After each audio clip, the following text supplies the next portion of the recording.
خان کی مما میری کلہاڑی کہاں رکھی ہے؟ میں جنگل میں لکڑیاں توڑنے جا رہا ہوں۔ یہ لو خان کی پھپھا اپنی کلہاڑی۔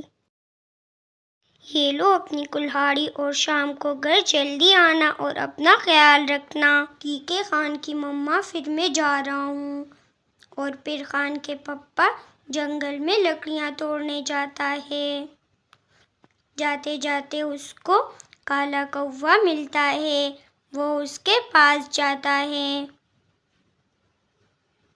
راجو بھائی، آپ مجھے بھی اپنے ساتھ جنگل لے جائیں، میں بھی جنگل سے لکڑیاں لاؤں گا۔ پر تمہارے پاس تو کلہاڑی بھی نہیں ہے، آپ کی کلہاڑی سے لکڑیاں توڑ لوں گا۔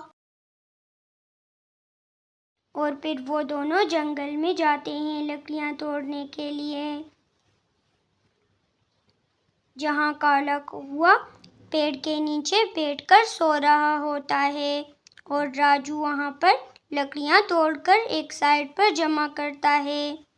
اور اتنے میں کالے کوے کی آنکھ کھل جاتی ہے اور وہ سارے جمع کیے ہوئے لکڑیاں لے کر اپنے گھر جاتا ہے۔ کالو بھیا آ جائے، اب آپ بھی لکڑیاں توڑ لیجئے۔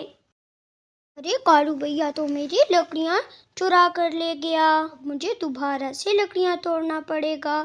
اور پھر راجو دوبارہ سے لکڑیاں توڑنے لگتا ہے کہ غلطی سے اس کے پونچھ میں لگ جاتا ہے اور وہ بہت زیادہ زخمی ہو جاتا ہے۔ وہ زخمی ہو کر نیچے گرتا ہے۔ یہ کیا ہو گیا؟ اور ادھر خان کی مما پریشان ہو رہی ہوتی ہے۔ خان بیٹا، آپ کے پھپھا ابھی تک نہیں آئے ہیں، میں آپ کے پھپھا کے پیچھے چلی جاتی ہوں۔ پر مما، ابھی تو بہت زیادہ دیر ہے اور ابھی تو رات بھی ہونے والی ہے، آپ پپا کے پیچھے کیسے جاؤ گے؟ بیٹا آپ فکر مت کرو، میں اپنے ساتھ لالٹین لے جاؤں گی۔ اور پھر اس کے بعد مینا چڑیا اس کے پھپھا کو ڈھونڈنے لگتی ہے۔ وہ لالٹین کی مدد سے راجو کو ڈھونڈنے لگتی ہے، لیکن راجو کہیں بھی اس کو نظر نہیں آتا ہے۔ پھر وہ کالے کوے کے گھر جاتی ہے۔ کالو بھائی، راجو ابھی تک نہیں آیا ہے، میں نے سوچا وہ آپ کے گھر پر آیا ہوگا۔ نہیں مونو چڑیا، راجو یہاں پر نہیں ہے، آپ یہاں سے جا سکتے ہو، راجو کو میں نے بھی صبح سے نہیں دیکھا ہے۔ پھر مینو چڑیا وہاں سے بھی چلی جاتی ہے۔ کالو جی، باہر کون آیا تھا؟ وہ تو راجو کی بیوی آئی تھی، میں نے اسے اس طرح کا جھوٹ کہہ دیا اور اس کی لکڑیاں تو میں نے چرائے تھے۔ اور پھر مینا چڑیا وہاں سے اداس ہو کر چلی جاتی ہے۔ طوطے بھائی، کیا آپ میرے ساتھ چلیں گے؟ میرے شوہر جنگل میں لکڑیاں توڑنے گئے تھے، وہ ابھی تک واپس نہیں آئے۔ چڑیا، کہیں اس کے ساتھ کوئی حادثہ تو نہیں ہوا ہے؟ اب ہمیں جلدی سے چلنا ہوگا۔ اور پھر وہ دونوں وہاں سے جلدی اس کو ڈھونڈنے کے لیے چلتے ہیں۔ وہ انہیں کہیں پر بھی نظر نہیں آتے ہیں اور پھر وہ آواز لگاتی ہے اور راجو اس کا آواز پہچان لیتا ہے۔ مینا چڑیا، میں یہاں پر ہوں۔ اور پھر وہ دونوں مینا چڑیا کو اپنے ساتھ گھر کو لے چلتے ہیں۔ اور پھر وہ لوگ ان کو گھر لے چلتے ہیں اور خان اپنے پپا کو زخمی دیکھ کر رونے لگتا ہے۔ پپا، کیا ہوا ہے آپ کو؟ پپا، کیا ہوا ہے آپ کو؟ بیٹا، یہ تھوڑا سا زخم ہے، یہ جلدی سے ٹھیک ہو جائے گا۔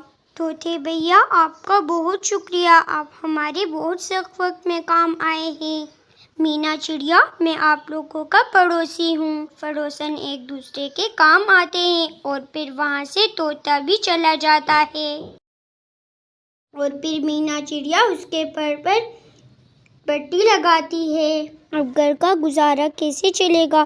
اب تو شاید میں کبھی بھی نہیں اڑ پاؤں۔ آپ فکر نہ کریں، سب کچھ ٹھیک ہو جائے گا۔ اور پھر ایسے کچھ دن گزر جاتے ہیں، لیکن پھر ان کے گھر میں سارا کچھ کھانے کے لیے جو بھی تھا ختم ہو جاتا ہے۔ اب تو مینا چڑیا کے ساتھ بھی بہت زیادہ فکر ہونے لگا تھا۔ اور پھر مینا چڑیا اپنے ماں کے پاس آ جاتی ہے۔ مما کچھ دنوں پہلے خان کے پپا کی ایک پھنگ ٹوٹ گئی تھی۔ گھر میں کھانے کے لیے کچھ بھی نہیں ہے۔ مجھے سمجھ نہیں آ رہا ہے کہ میں کیا کروں۔ یہ تو بہت برا ہوا ہے بیٹی، لیکن میرے پاس اتنے پیسے نہیں ہیں تاکہ میں تمہیں دے دوں۔ بیٹا تم کچھ کام کر لیا کرو تاکہ اس سے تمہارا گھر کا خرچہ چل سکے۔ مما گاجر کی حلوہ تو ویسے بھی میں بہت اچھی بناتی ہوں، میں وہ بنایا کروں گی اور وہی بھیجا کروں گی۔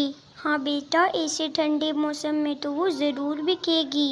ویسے بھی میں نے گھر کے باہر گاجر کا فصل اگایا ہے۔ مما اب تو کام اور بھی آسان ہو گیا، اسی لیے تو میں آپ کے یہاں آئی ہوں۔ اور پھر مینو چڑیا اپنے ماں کے یہاں سے بہت سارے گاجر لے جاتی ہے، اپنے گھر کو روانہ ہو جاتی ہے۔ وہ اپنے گھر میں پہنچ جاتی ہے اور وہ گاجر کی حلوہ بنانا شروع کرتی ہے، اور وہ سب مل جل کر گاجر کی حلوہ بنانے لگتے ہیں۔ کسی نے گاجر صاف کی اور کسی نے اس میں سے ڈرائی فروٹ ڈالے، اور اس طرح گاجر کی حلوہ بن جاتی ہے۔ خان بیٹا، ابھی ہم یہ گاجر بیچنے جائیں گے۔ اور یہ سننے کے بعد خان بہت زیادہ خوش ہوتا ہے، اور وہ لوگ گھر کے باہر بیٹھ کر حلوہ بیچنے لگتے ہیں۔ اور کچھ دیر بعد وہاں پر طوطا بھی آ جاتا ہے۔ مینو بہن، یہ آپ لوگ کیا بیچ رہے ہو؟ طوطے بھائی، یہ تو ہم لوگ حلوہ بیچ رہے ہیں گاجر والی۔ اتنے ٹھنڈے موسم میں گاجر کی حلوہ؟ مینو بہن، آپ مجھے بھی ایک پلیٹ دے دو۔ اور مینو پھر پلیٹ میں حلوہ ڈال کر طوطے کو دیتی ہے۔ طوطے کو تو حلوہ بہت ہی زیادہ اچھی لگتی ہے، اور وہ کچھ ہی دیر میں وہ پوری حلوہ کھا جاتا ہے۔ اور پھر کچھ دیر بعد وہاں پر اور بہت سارے لوگ حلوہ کھا لیتے ہیں۔ پھر کچھ دیر بعد وہ ساری حلوہ ختم ہو جاتی ہے۔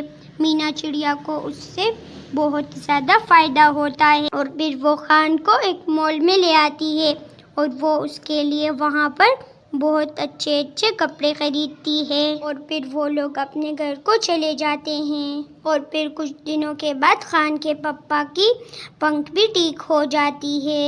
مینا چڑیا، میں آپ سے بہت زیادہ خوش ہوں، اتنے سخت وقت میں آپ میرے کام آئے ہیں۔ خان کے پپا، یہ گھر تو صرف آپ کا نہیں، یہ تو ہم دونوں کا گھر ہے۔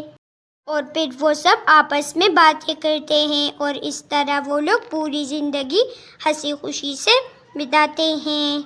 پیارے بچوں، اگر آپ کو ہماری کہانی اچھی لگی ہو تو ویڈیو کو لائک کریں اور سبسکرائب کرنا نہ بھولیے گا۔